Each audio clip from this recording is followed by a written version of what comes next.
So here's day 11 start. I camped here last night just north of Muskrat Creek, and it started raining after midnight. So I had to get dressed in my tent, pack stuff in my tent, but let's see, 8:45. So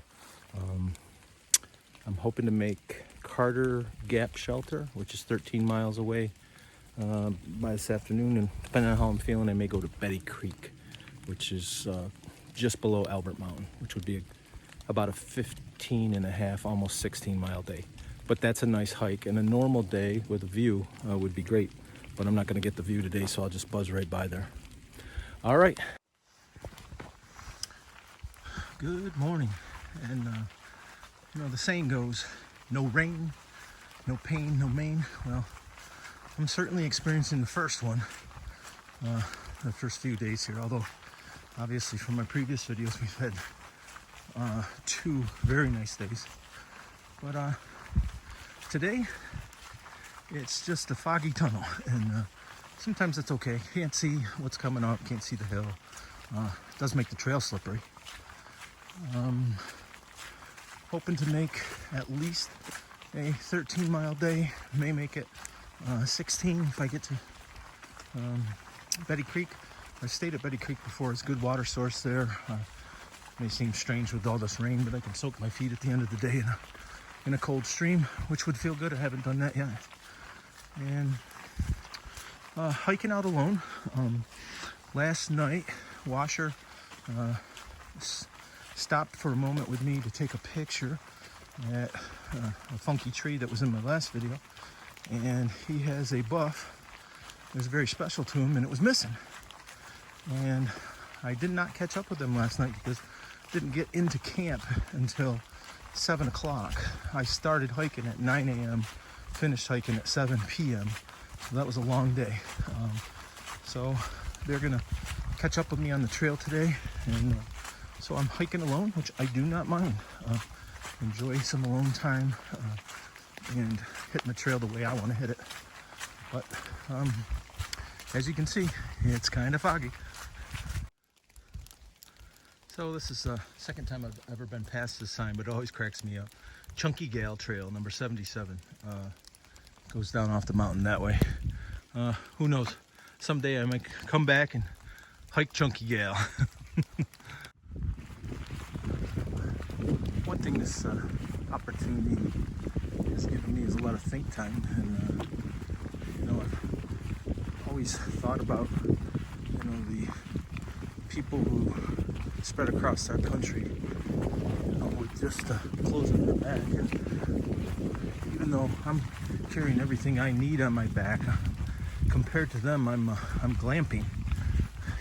I've got a 23-ounce tent and a jet boil that boils my water in like 2.5 minutes, and a down-filled sleeping bag and a blow-up pad. Those people carried a blanket. And I could see why they'd have pack animals, because the amount of stuff they would have to carry and the weight of it would be unbelievable. I know this experience isn't for everybody, but to me, even having to wake up this morning in this rain and fog is exhilarating, because I get to do this. It's a challenge. It's a physical challenge, burning anywhere from 6,000 to 8,000 calories a day. There's no way I could even carry that type of food, so when I go into town I really have to load up quite a bit. I'm driven to do the miles that I'm doing, not because the miles are important, but because I've got 4 days of food total. I'm down to, as planned, 1.5 today and half a day tomorrow. I'll get into town, knock on wood, I'll get into town for dinner, and shower, laundry, resupply, back out on the trail Friday afternoon. They're calling for rain today, which is Wednesday. So Wednesday, Thursday, Friday, and Saturday. So I'm not going to avoid it. So I'm going to embrace it.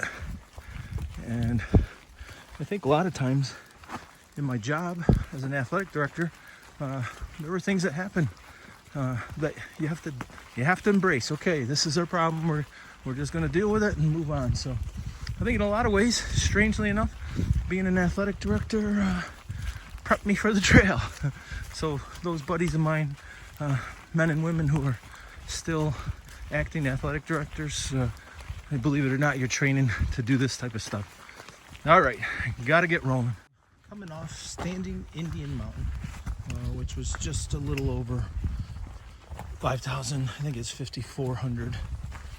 Headed down about 500 feet to the next water source. I was going to get water at the top, but it was straight down to the water. No fun getting back up. So, been hiking with Trippy and Blue this morning, a married couple. Trippy is a wounded veteran, special forces, and recovering alcoholic, self-described. And Blue was his high school sweetheart. And once he came back from the service, they rediscovered each other and got married.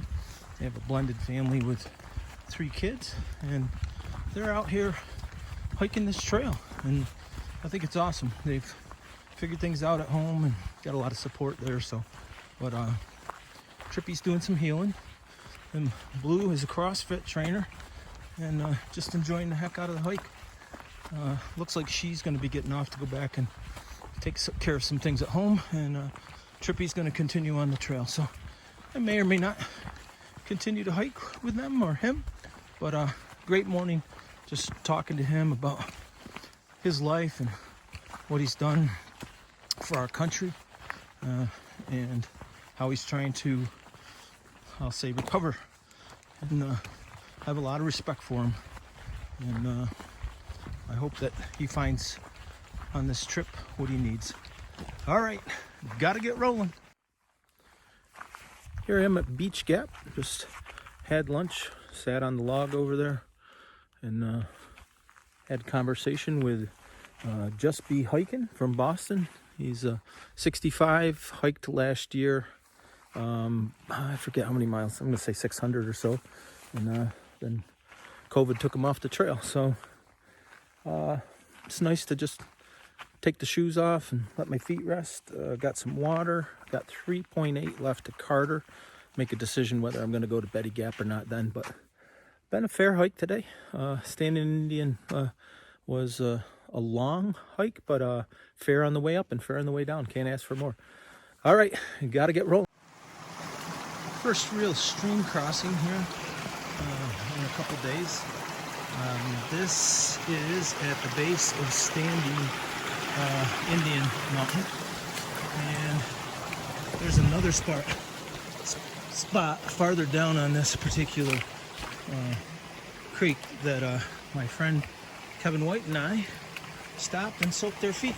But I'm trying to decide whether to push on to Betty Creek today or just stop at Carter Gap. So I'm not going to stop and do that today because that'll take time that I may not have.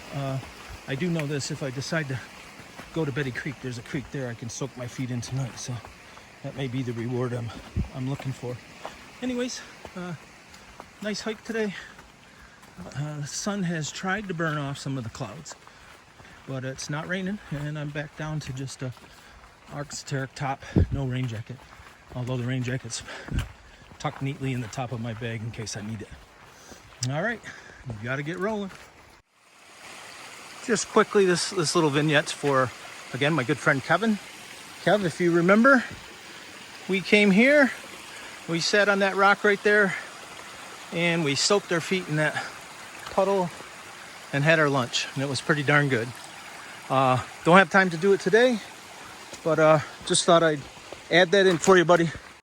Okay, so I'm climbing up to Carter Gap Shelter, and I ran into Tom and some other trail maintainers. Tom, tell me a little bit about what you do. Well, we do 60 miles of trail from Georgia Line to Nantahala Outdoor Center, and we keep it clear. This part right here, this is wilderness, so we can't use chainsaws. We use cross-cut saws, hand saws, loppers. So it's illegal to use? Illegal, yeah. So, okay. Forest Service. All right. This is all volunteer too, right? Yes, all volunteer. How? It's the Nantahala Hiking Club. Okay. How long have you been doing this? I've been doing about 12 years now. 12 years? Well, God bless you. Yeah. We all appreciate it. I took some time to tell you how nice the trail had been since I crossed over. The invite, though, to North Carolina was not so nice. That up as you go to Muskrat Creek is tough. Yeah. After you pass Flag Gap. But again, Tom, thank you for your service to the trail and all us hikers. Appreciate No problem. We like it because we're out, you know, and it. Cool. Keeps in shape a little bit. Yeah. Well, again, thank you.